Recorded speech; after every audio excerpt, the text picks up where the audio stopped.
go ahead. What we're going to do is Tommy's going to give his presentation, and then we'll just get Amanda to do her chat after that, and then we'll take the questions, because I think that's a good way to do it. You'll have got sort of the two different perspectives, and that'll probably change some of the questions. If you could put your questions in the chat, then what I'll do is I'll try and field the questions to Tommy and Amanda as they come up. So fire ahead, Tommy. Okay, thanks, Dennis, and thanks very much, Beth, for giving me the opportunity to present today. I've shared my screen, so hopefully everybody can see my few very dull and boring slides that will be used as prompts throughout the next 10 or 15 minutes. If there's something I cover that anybody wants more information on, or if you want to ask my advice on anything in relation to my experience of the promotion process, my email address is here, so certainly feel free to make contact afterwards. I'd be delighted to help if I can. And that's what I'm going to give you today. I'm going to give you my experience of the promotion process to professor level. It's not a blueprint for how to do it. It's simply my journey and my experience and how I found the process. So hopefully this advanced. So just to give you a brief background on myself, I graduated with a BA in 2001. Graduated with a PhD in 2005 and fairly quickly came on board then on the lecturing staff in the School of Agriculture and Food Science in 2005. There was a bit of moving around internally in terms of my research and teaching portfolios in 2007 and 2011. But in 2014, I was promoted to associate professor, as it's now known, or senior lecturer in the old system. And there may be some of you on the call today who remember that promotions round. It came at a time when the university was transiting from one promotion system, basically a quota-based system, to a second promotion system, which was a benchmark system. And they made a little bit of a mess of it, to be honest, I suppose, at the time. There was a number of us who reached the benchmarks, but we were outside the quota. So we weren't initially, and I'm initially promoted to senior lecturer. But then on the eve of an appeals process, we were promoted. So that left a little bit of a bad taste in my mouth, at least at the time. It was great to be promoted, but I felt some of the gloss was taken off it.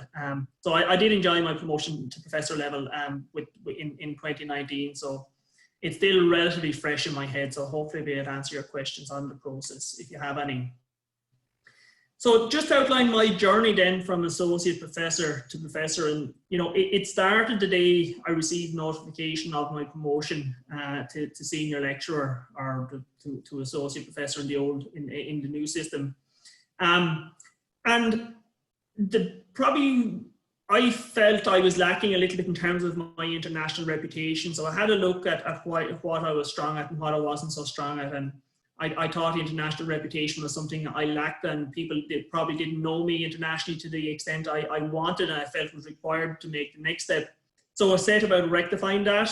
And the first thing I did was I joined an EU cost action program. And you're all familiar with those, but it's a group of scientists from around Europe, and in some cases outside of Europe, who get together for networking. And those two, I joined two cost actions. Both were very beneficial in terms of getting to know the people active in my research area around Europe, and more importantly, the people active in my research area around Europe got to know me, and I began or continued conference organization. And again, I found that really beneficial in terms of building my own profile and international reputation, particularly when you're organizing a very focused conference. The people active in that research area and in that field, they get to know you as the organizer of the conference, and you end up with a list of 200, 300, 400 contacts afterwards, and that has resulted in me, or that resulted in me being invited into various international groups and committees. And then alongside that, I identified 3 leading groups in my area internationally, and I went and visited those groups with support from my head of school in the School of Agriculture and Food Science. And that was hugely beneficial. And again, that has led to collaborations, has led to some good partnerships as well. So you probably see from the tone of my presentation so far, I have a strong focus on the research side of things. The second thing then I learned from completing my application form for my first promotion was to keep records of everything. You won't remember it all. It maybe sounds something really simple and really mundane. But we're all so busy now, you won't remember everything you do. So over the years, I've developed Excel sheets with, every time I have a meeting, every time I present at a conference, every time I complete an invited presentation, every time I meet a visiting university delegation, I make a note of it in my Excel sheet. Because when it came around to completing the promotion application form again back last year, without those Excel sheets, I wouldn't have been able to recall a lot of what I had completed. And your papers are there, your research income is there, your postgraduate students, your modules coordinated, that's all there captured in the UCD system. But these other things which are very important in the application form are not captured. And then my head of school was really important for me in my promotion, in terms of offering mentorship and guidance and support right along. I was in contact with him right at the time I was promoted to associate professor to sort of guide me in how to make the next steps.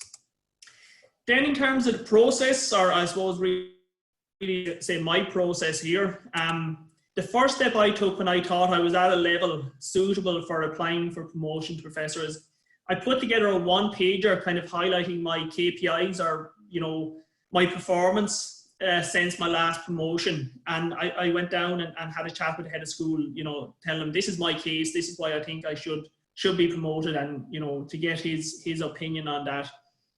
And that meeting was actually really useful because he pointed out a few areas which were light in terms of my case for promotion. But because he knew what I was doing quite well, he also highlighted things that I was doing that could actually help to strengthen those areas which were a little bit light.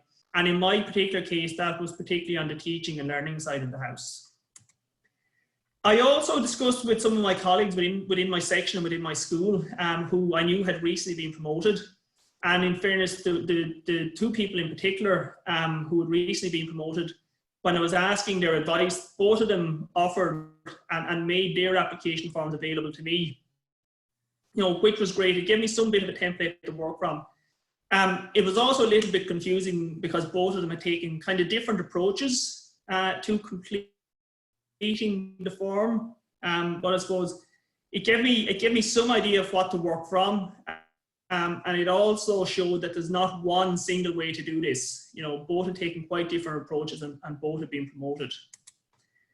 Then I set about updating my RMS profile, and I'm sure everybody else on the call is much better and much more disciplined than I am, and you all have your RMS profile up to date entirely.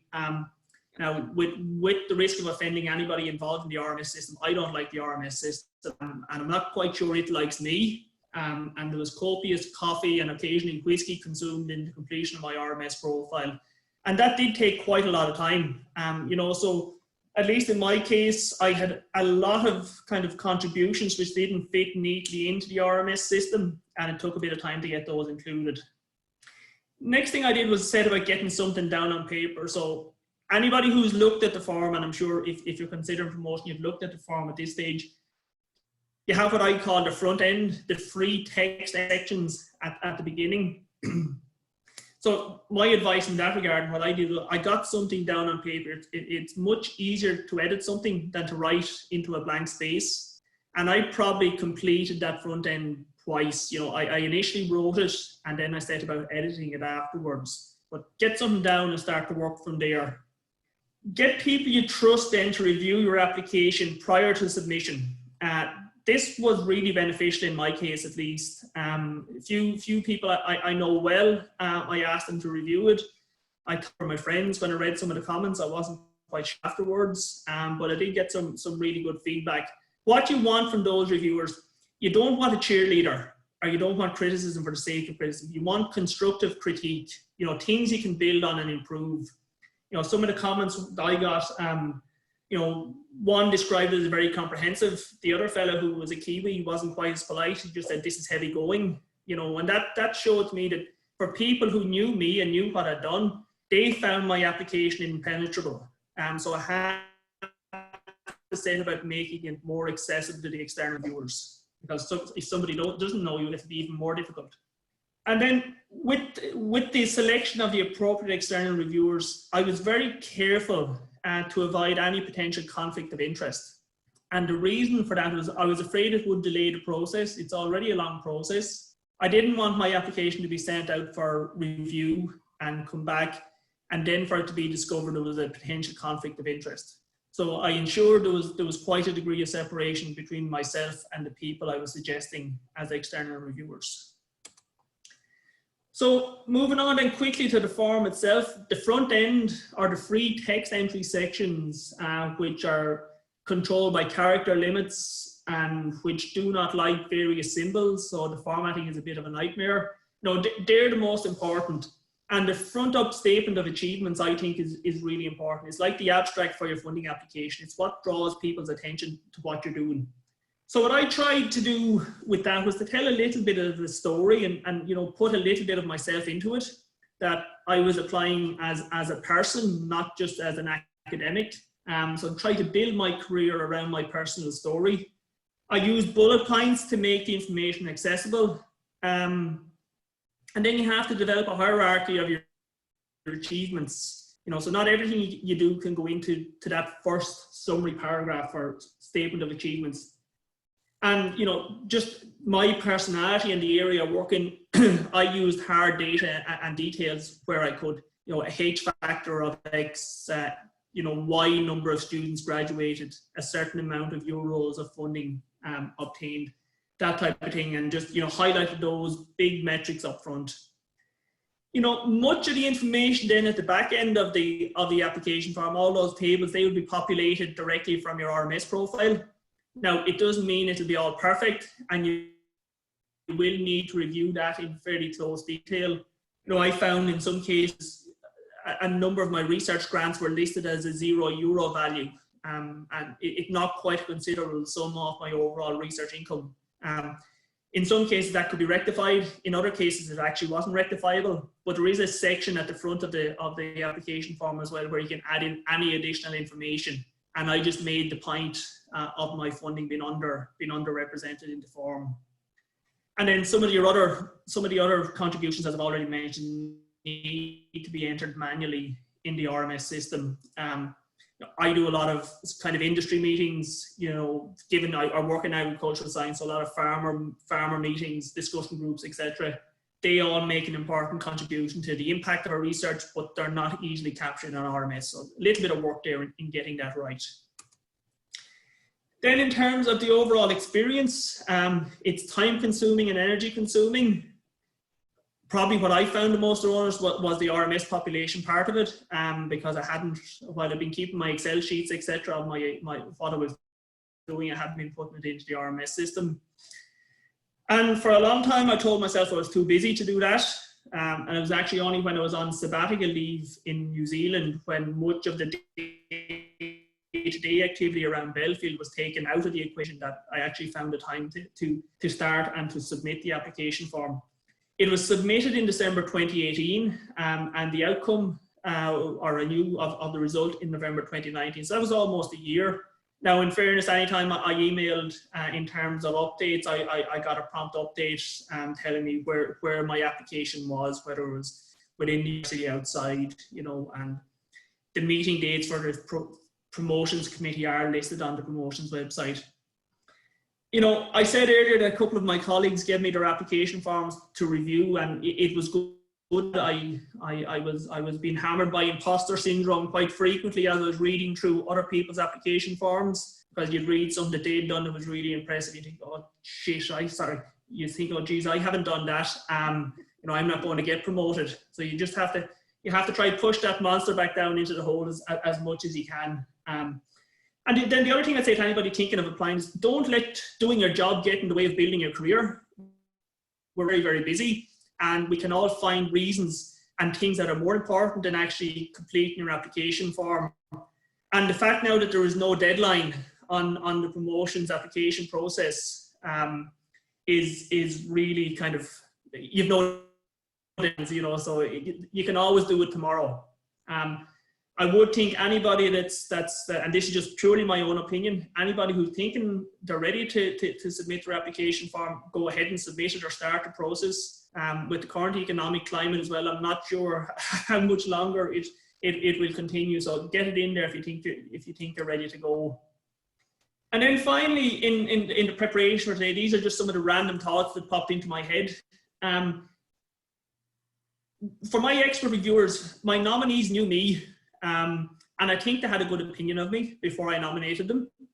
So I steered away from selecting people from prestigious institutions who had no idea who Tommy Boland was.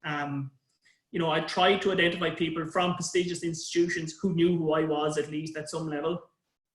The benchmarks, which don't really exist anymore, but in the development framework, there's a statement, faculty members applying for promotion are expected to demonstrate that they meet the standard for promotion on the basis of their performance, etc., etc. I haven't been able to find that standard. You know, it doesn't really say in black and white what the standard is. So you need to discuss with your head of school, and you need to kind of, you know, benchmark yourself against your colleagues within your school who have been recently promoted. The other thing, you know, I was trying to polish the application, and there was weeks and you know, a number of weeks lost. Don't let perfection be the enemy of good enough in terms of submitting your application. You know, don't be waiting for that next paper to be submitted, or the next student to graduate, or the next research grant outcome to become known.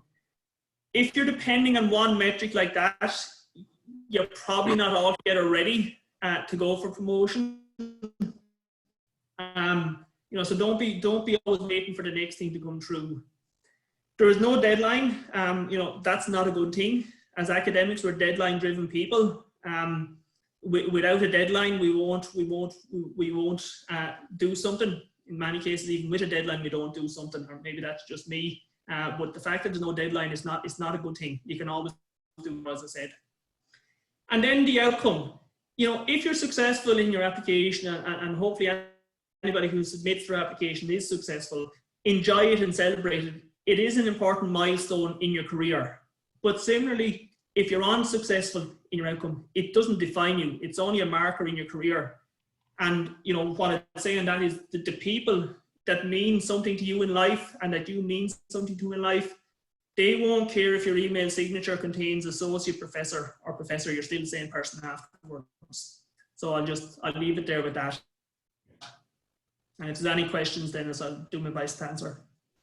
Thanks very much for that, Tommy. That was really great, actually. Yeah, no, I totally agree with you about the deadline. It seems like it is an enemy of people trying to get their promotions applications in. And I think the more we can do to encourage more people to apply, ultimately, the better we'll have people promoted who are, it'll be better for the university the more people apply. So try not to let that lack of deadlines stop you doing it.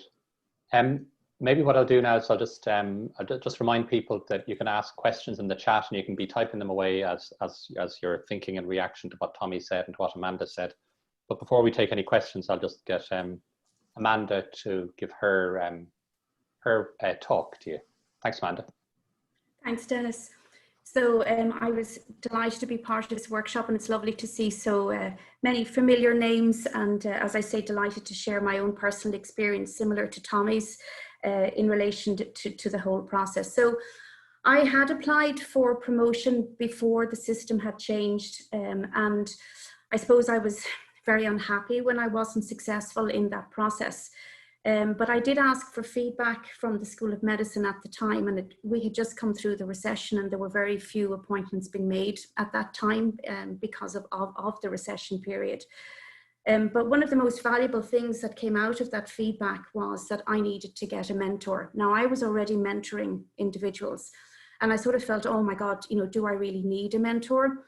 But in fact, when I explored it a bit more, people who would be a lot more senior to me all had mentors. So I think that was one of the best bits of information I got, because I think I was very down at the time. You know, I had tried for this and I thought I had everything that would be required. So for me, getting a mentor was a great sort of startup thing again. There was enthusiasm, there was support. And my mentor is outside of the school that I'm with. They have become an amazing colleague, a very good environment to just chat about things. And really that the main issue was support to sort of look at this again and just get up and start the process again. So the application had changed. Tommy has just alluded to this, and the developmental framework was put together, which I feel is the absolute Bible for any people who are applying, you really need to get totally immersed in what they're looking for. And I think it is actually quite well benchmarked. So I would really suggest that that one would have a good look at that. So I suppose I had to make a start. I actually started the application in July 2016, and as a really good friend of mine said to me, how do you eat an elephant? And the answer is a piece at a time. So I had to do it in a way that I felt I was working on it and doing, you know, making good inroads on it. But I think looking at the whole thing would have scared me off considerably. So the very first thing I did was I looked at what happens when you start an application. I had a look at everything that has been drawn onto the application from the ORMS. And my final application was 40 pages long. And of that, only 8 pages are actually the descriptive pieces and the qualitative and quantitative pieces that Tommy has alluded to. So for me, it was very encouraging. It sort of let me sort of say, oh my God, look what I have done. And so I started in the process of just making sure how accurate it was. So the ORMS system currently, I think, has been upgraded significantly. I think it's going to be a lot easier to navigate through it. I had a lot of duplications. There were papers that weren't actually cited. There were many conference proceedings that were missing. So for me, I just said, let me get that section correct. Let me get all of my publications done. And even on a piece by piece basis, I might have said, okay, I'm going to get all my data papers absolutely squeaky correct. The next day, or even the week later, it might have been the review articles, conference proceedings. There were grants as well that weren't recorded. So I would have had successful grant applications before I started in UCD. So I needed to identify how I was going to get those looked at. They subsequently became part of that section that Tommy alluded to, which is further relevant information. So for me, there were grants that weren't populated through ORMS because they'd happened prior, as I say, to starting in UCD. And then there were teaching modules which no longer exist where I would have contributed. So all of that I was able to document in that section. So there are other bits then that you can complete, so you don't worry about the big stuff, you just look at the smaller bits. So career contributions you get done in a day, awards, prizes or other achievements, you can get that done in a day, associations that you're affiliated with. So for me, I had a list, and to encourage myself to get on with this, I just ticked things as I did them to the best I could. So I suppose that's part one, getting started. And as I say, I actually started that process in July 2016. I only got back to it in April of 2018. And then that brought me into part two, where I really just said, Amanda, you have to get on with this now. So that was maybe 2 or 3 months where I gave myself protected time to really focus on getting this over the line. So I suppose if we look at part two, this is when I went and had a chat with my mentor. We looked at the feedback from the original application, and even though the process was different, again, some very wise words came from those discussions. So the big thing is that there are 3 parts of the application. So there's research, teaching and learning, leadership, and contribution achievement. So it's absolutely essential, and this takes time, that you compartmentalize your workload and your achievements into those 3, and you can't have any duplication in any of those. So if you've put the letter A in research, you can't have the letter A in teaching and learning. And for many of us, the way we work, there will be definitely places where you're trying to think, oh, would I put that there or populate there? And it could equally have importance in 2 places, but you have to be absolutely mindful of the fact that you can't, double take. It has to be completely unique contributions to each of those. Again, similar to what Tommy said, I asked colleagues who had gone to the full professorship. I wanted to see what their applications looked like. And that was absolutely brilliant, because it really takes you out of your comfort zone, because we're not used to saying, I'm exceptional at this, I'm outstanding at this. But the wording in the development framework for what we're talking about now, which is going from associate professor to professor, they want to see you using the word outstanding achievement. The category before that is substantial, and then before that is satisfactory. And it's very difficult to write, I'm outstanding at this, I'm outstanding at that. But one has to do it, one has to lift oneself from the page. As Tommy rightly said, the people who will be reviewing our applications, they may not know us at all. I mean, it's more than likely there may be one person, there may be nobody there. So literally your application has to lift from the page. They have to see in 3-dimension Amanda McCann. They have to be told they can't be divinely inspired. So there is that sense of having to be feeling really confident about what you're writing on the page. And it's so difficult because for most of us, that's not the way we would write. We would be a little bit more sort of self-conscious and reflective about trying to sort of push oneself forward.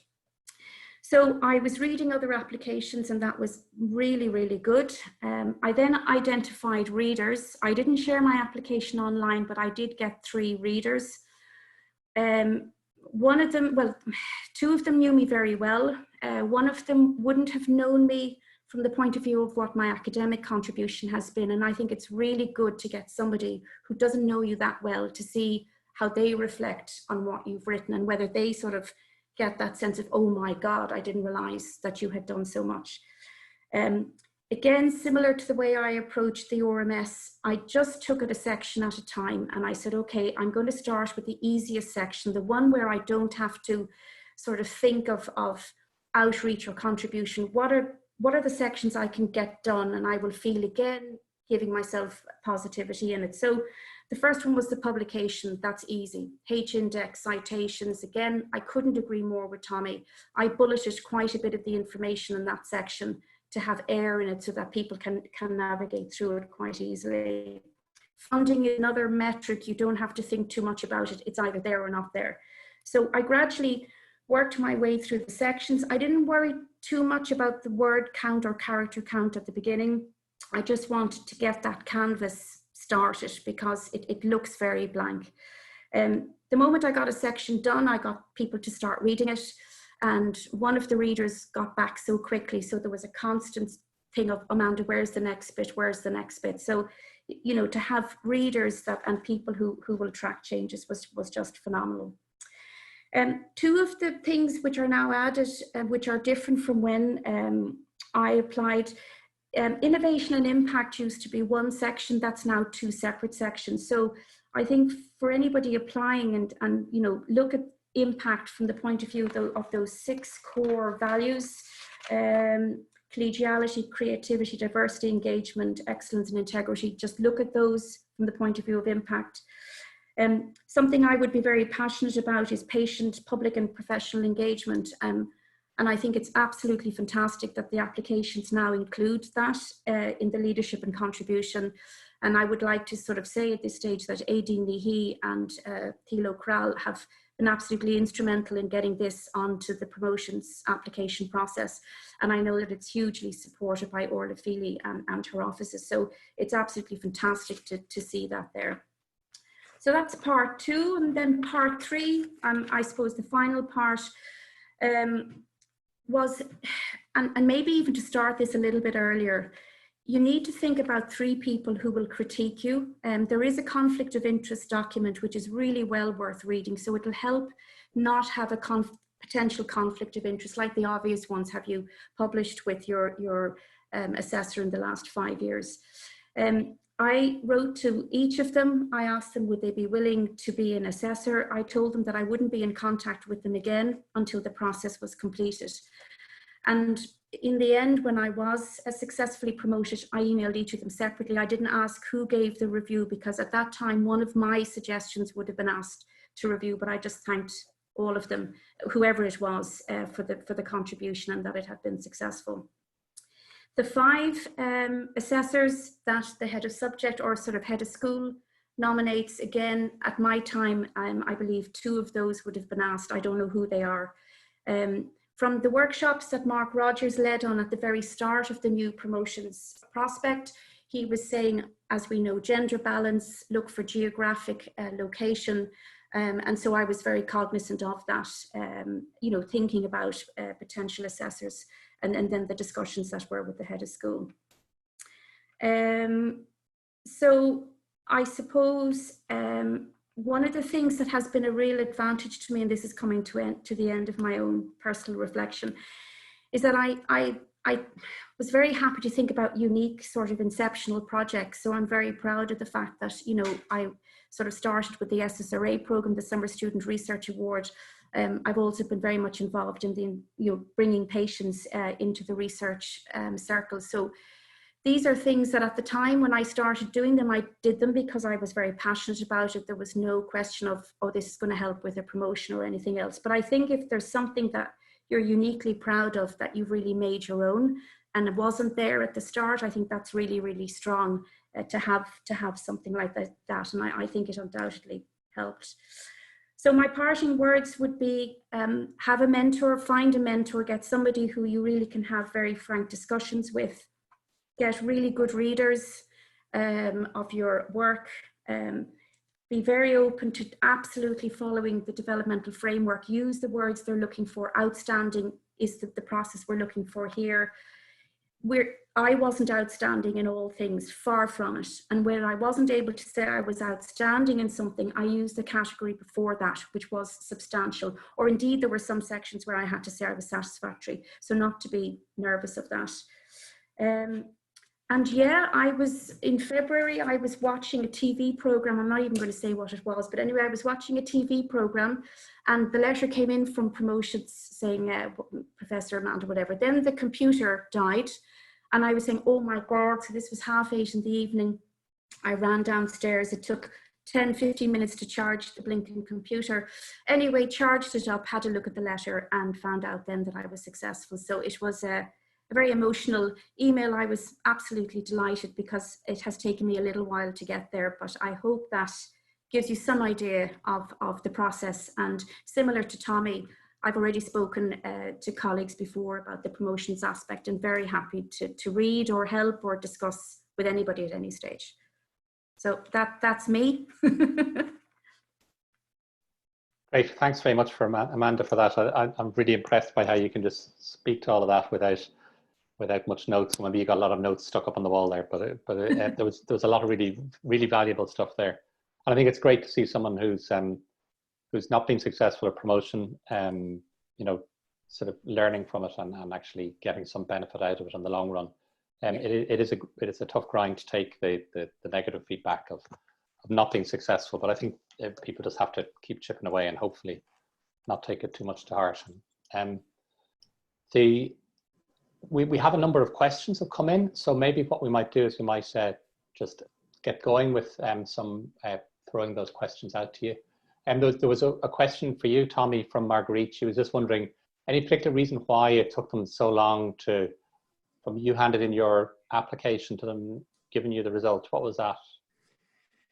Yeah, there was no particular reason that I could put on Dennis. There was a little bit of time taken up with selecting external reviewers at the school level, and then it was sent out for review, and I guess, you know, that takes time as well.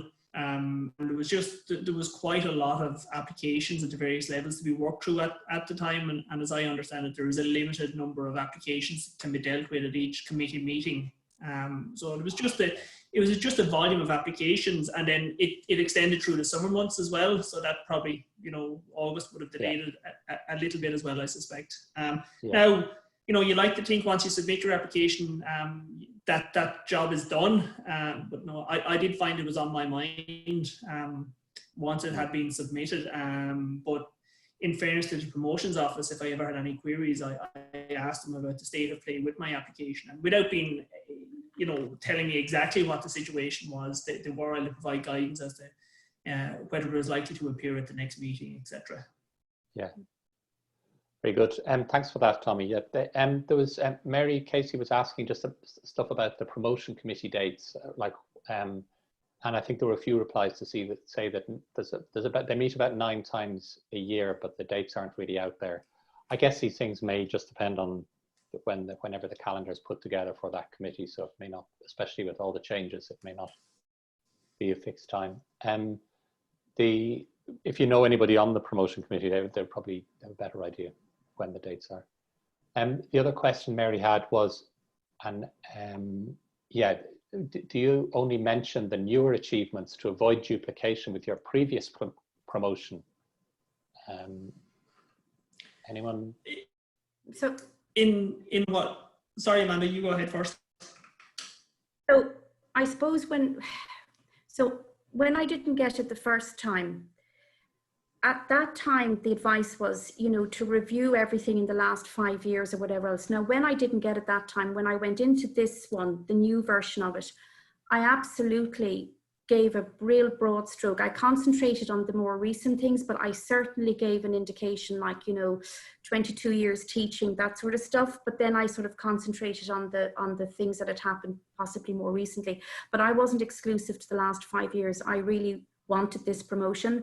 I looked at the level now going from professor to full professor, and there's a section now there which seems new, where they're asking for what are the highlight the achievements since your last application. So maybe that has now changed a little bit, but I would definitely tell the whole story, but give that sense of depth to the workloads all of us have done so much on, and then concentrate then on the highlights then as well.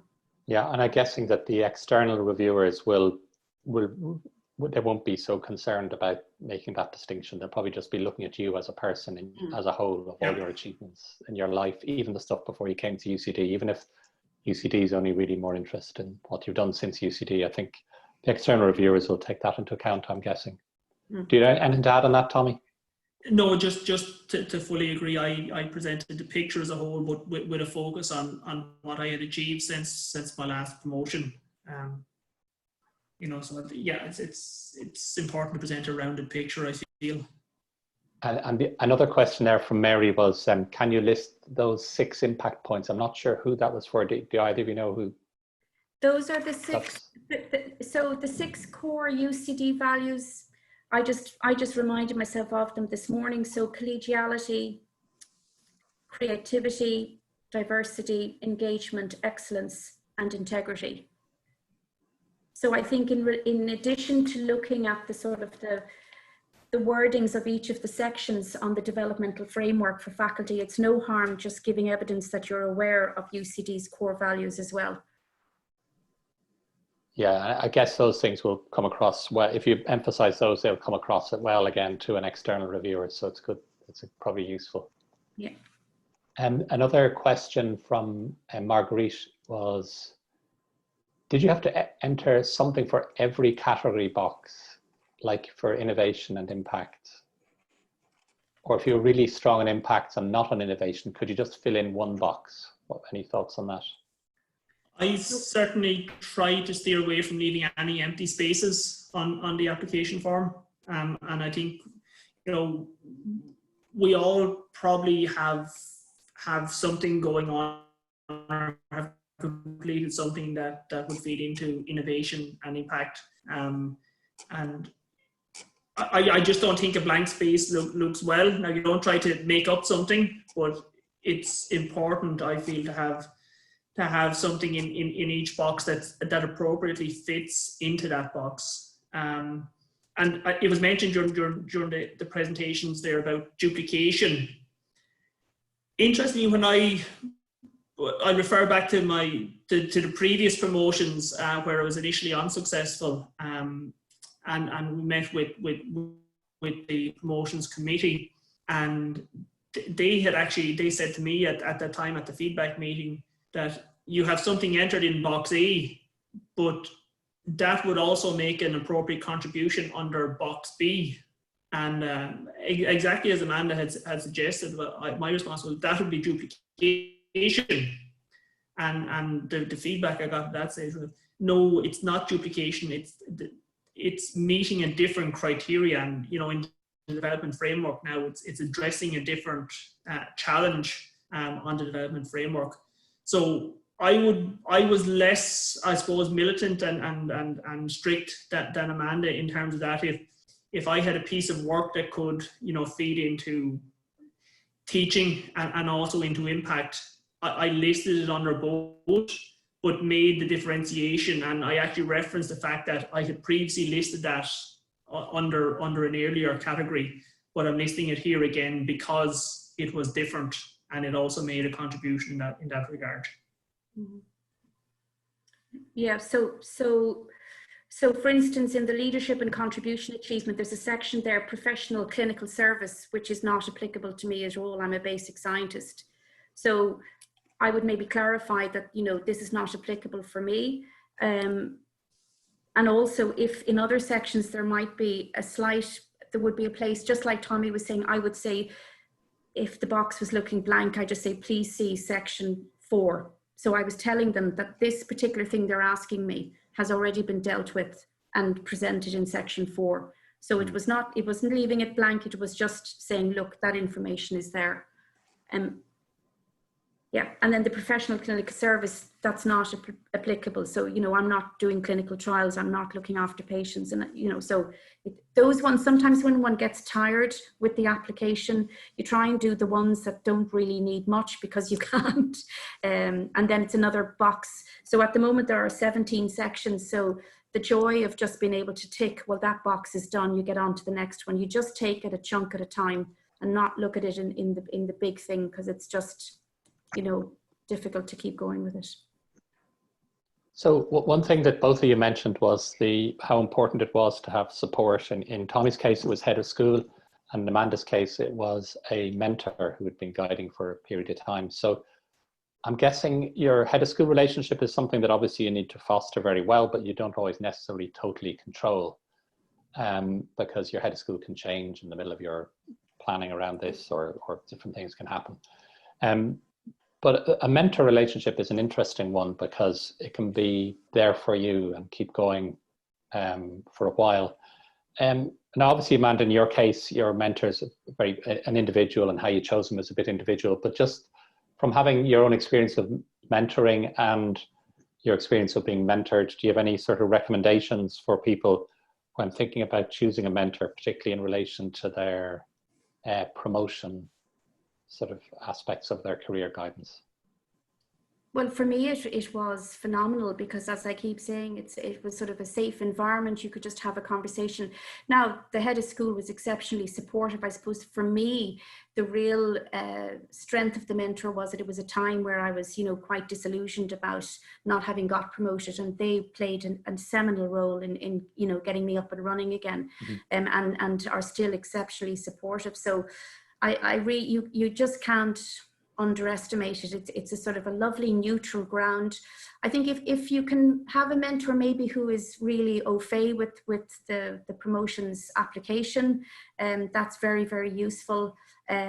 So yeah, it cannot be underestimated, because, you know, the head of school has so many responsibilities. I mean, mentors, they all have different responsibilities, but it's just a nice different space that's totally yours, where you can just talk about things and you know, just make sure that things are on the right track and stuff. So, and how would you recommend people go about getting a good mentor if they don't have one? For me, when I spoke to the School of Medicine about the application that wasn't successful, somebody within the School of Medicine suggested 3 names, and I thought about one of them. An email introduction was made, and then it just went from there. But I mean, we all know colleagues within, you know, the school or outside of the school. But you know, I think if you get somebody who you can work really well with and you trust, it's super. It's really, really good. Excellent. Just to touch on that, Dennis, as well, I suppose I have 2 mentors as well, which would have been, you know, mentoring me all along. One, as Amanda said, he's a really good knowledge of the promotions process within the university, even though he's recently retired. You know, so they had quite a lot of experience of what a successful applicant and a successful application look like. And the second mentor then, they just have a fantastic way of getting to the point in terms of their writing skills, and that obviously comes through in the reviewing skills as well. And there's somebody you can bounce ideas off. And, you know, I'm not sure